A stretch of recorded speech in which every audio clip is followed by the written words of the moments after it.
welcome back to Thousands of Roots. I'm Carrie, and today we have a garden tour. For those who don't know, we live in the Ozarks of Missouri, and this is our 6th year gardening. So we've learned a lot, but we still have a ton to learn. And this year is unique for two reasons. It's our biggest garden yet, and that's mostly due to a lot of extra helping hands this spring, helping us to get things set up. And then the second unique thing about this year is it's been the wettest year so far for us. This spring has been so rainy, which has been nice because it's made it so we haven't had to do much hand watering, but there's also been some challenges with that, which I'll share as we get to them on the tour. I'm going to start here in one of our new areas of the garden, and right behind me we've got some spaghetti squash growing. There's quite a few in here. I think I counted about 10 or 12. They're not super big yet. One of them's getting fairly large down here, but they're doing really good. Along the lower edge we planted some black currants, which are kind of struggling, and then we've got peppermint underneath them. I don't know if the currants are going to do well here. We'll see. It's our first year for them. And then beyond that we've got peas. This is a snow pea, a golden snow pea that's still hanging in there even though it's hot. I'm probably getting ready to take that out soon. And then we've got raspberries. These are Joan Jay raspberry plants that we just planted. In this little bed here we've got two different varieties of acorn squash that we're trying this year, and they're doing pretty well. The bugs haven't gotten to them too bad. They have been picking off the squash bugs and eggs regularly, but it's a new location, so I think they're kind of doing well because of that. And then the other side bed here we've got asparagus, a purple asparagus that we just planted, so no harvest from that yet. And then ever sweet strawberries that we are having fun harvesting little bits from. Okay, so back over to the spaghetti squash. If you continue on toward the house, we have a bed of potatoes. I think these are German butterball variety. So this year we did a cover crop underneath them, and we're going to try mounding. We haven't done mounding in the past, so we're going to try and see if we can do that this year. We're going to just keep putting compost on as the plants grow and see if we get a better harvest that way. And then if I go in a circle over this way, we have kind of a fun new area here that's got a rose of Sharon that we were blessed with by one of our subscribers. Thank you. And we've got some dwarf Moringa plants that have been struggling, I think because we haven't had as much sun this year yet, this season. So I think once the sun comes, those will start looking a little bit better, but they look healthy. And then we had a stray cat come and dig up most of my roselle hibiscus, but we have 2 plants left and they're waiting for the sun. So once it gets sunny, hopefully those will take off. And just in front of the rose of Sharon and Moringa circle, we have some peppers, Midnight Dreams, bell peppers.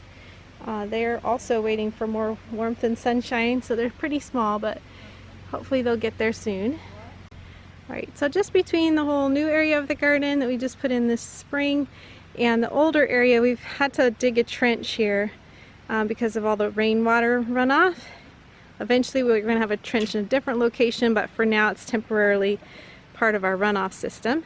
And just past that we've got some Jerusalem artichokes that we've tried to get rid of, but they remain. So we left one small patch, and that's to help shade our rhubarb and blueberry area, which is just past this coreopsis flower grouping here.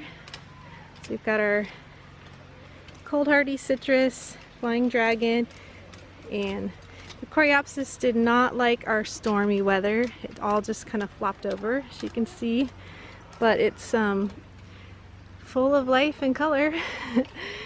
There's blooms everywhere. Okay, so now I'm on the opposite side of the rhubarb and blueberry area. It's kind of just like a horseshoe with those coreopsis flowers at the end, and I planted some Lilliput Mix Zinnias in here, also hoping to provide a little extra shade for the rhubarb and the blueberries since they're newly just getting established this year. I really like the little Lilliput mix of zinnias. They're super small and cute. In this other back bed by the chicken yard, has been interesting. We planted onions. Unfortunately, the rooster, one of our roosters kept getting out, and when they were young plants, the rooster just ran along here and chopped them all up. So they're struggling. We still are going to get some onions, but not as big and as nice as I had hoped for. This bed is kind of in transition. We harvested some spring radishes, and we've been trying to get kohlrabi. You guys can tell this kohlrabi, all of these kohlrabi are being totally eaten by the bugs, the caterpillars, because we did not cover them. And we were going to just take them out and plant sweet potatoes here, but we love kohlrabi. So we're trying to let them last and get a little bit bigger. And you can tell, I mean, they're just totally bug eaten. This is what happens in Missouri if you don't cover your brassicas. They just get demolished, totally demolished by the caterpillars. So as soon as possible, we're going to harvest these kohlrabi. And then I think I want to use this bed to actually plant some more kohlrabi for the fall, and I want to try a different variety that's hopefully going to not take up so much space because it's supposed to be smaller leaves. Briar Speck is the variety, and I'm also hoping it'll be more quick to mature and that we can find a way to cover them. If we can't find a way to cover this bed so that the kohlrabi is protected, we may put the kohlrabi somewhere else because I think it might be like our new favorite vegetable.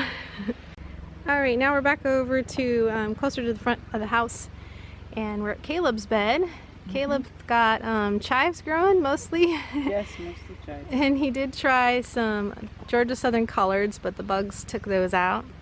He had some arugula in here, but the bugs took that out as well. And so this bed's going to be in transition, I think, for next year, huh? We're going to take a bunch of the chives out and make sure we don't let any go to seed this year. Yep. And then also, you've got a trellis here with hardy kiwi. And do you remember what we found out this year, finally, about the hardy kiwi? That the male and female have to flower at the same time. Right. We got varieties that require male and female, and if they don't flower at the same time, you get no fruit. We've had no fruit, and it's been in the ground 6 years.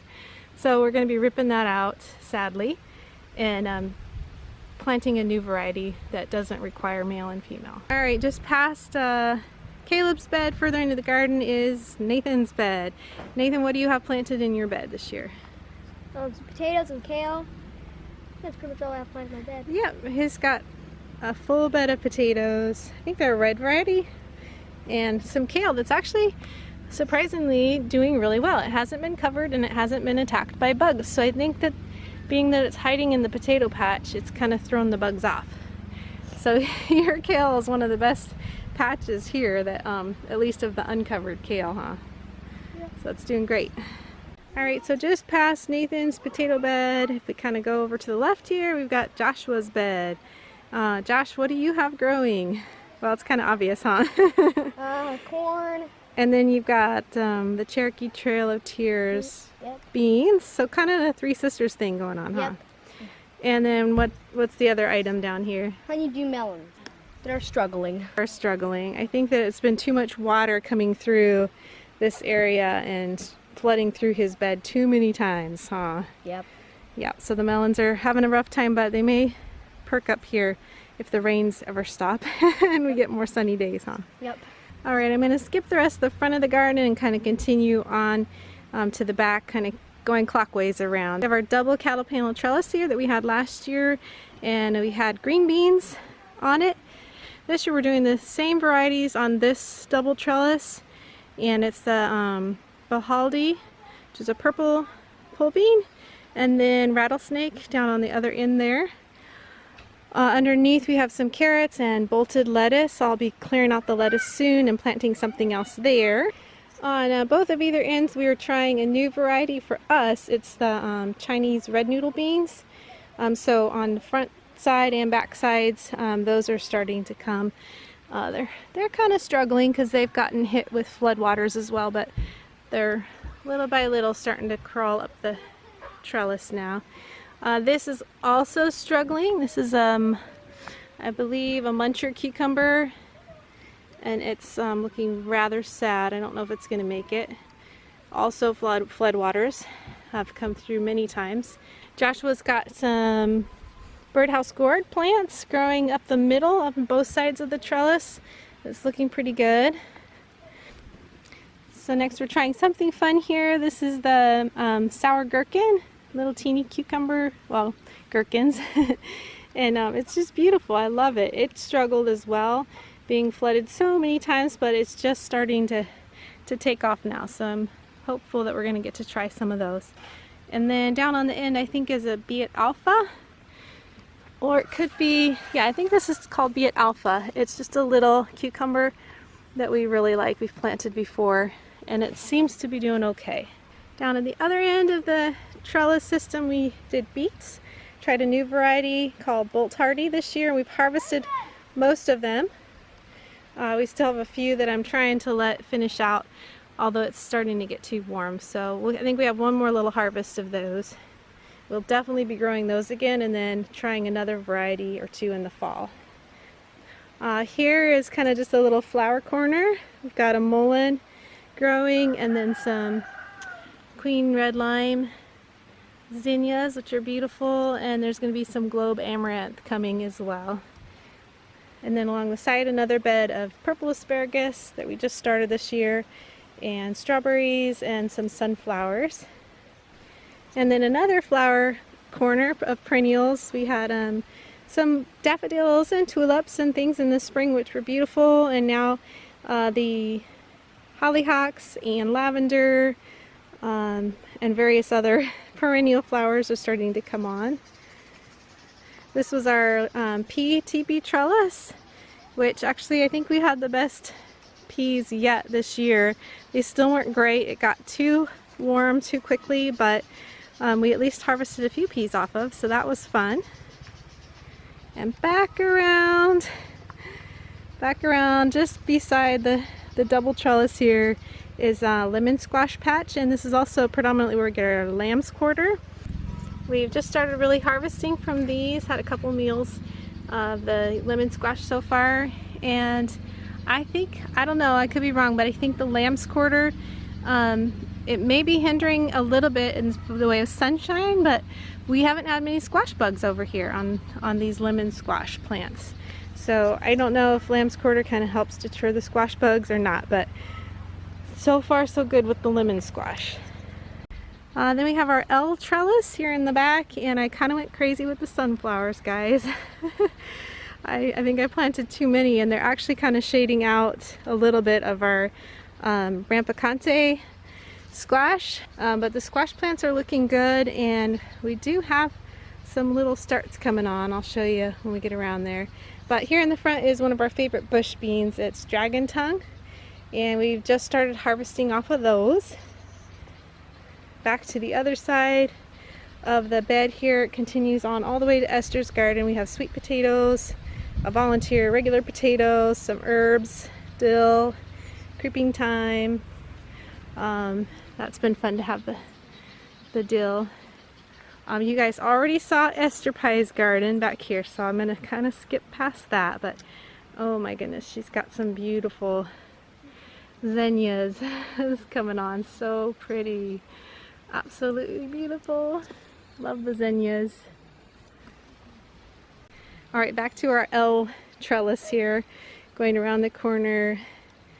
We've got all the beans down at the bottom, and then tons and tons of sunflowers over here on the other side, and I'll show you the first of our squash. Yay, there it is, our first zucchino rampicante. We can't wait. That was one of our favorite summer squash from last year, so looking forward to that. Alright guys, that's it for today. Thanks for joining us in the garden. We look forward to sharing more of the garden with you. It's hard to believe that summer is just beginning. It feels like it's already been summer for a while. Remember, we don't have comments. YouTube has still disabled our comments. So if you would like to comment, if you are on Facebook, you can go check us out at Thousands of Roots Homestead there on Facebook and leave comments there. Yeah, thank you so much for watching. We pray blessings over you and yours, and whatever you do, do it with your whole heart.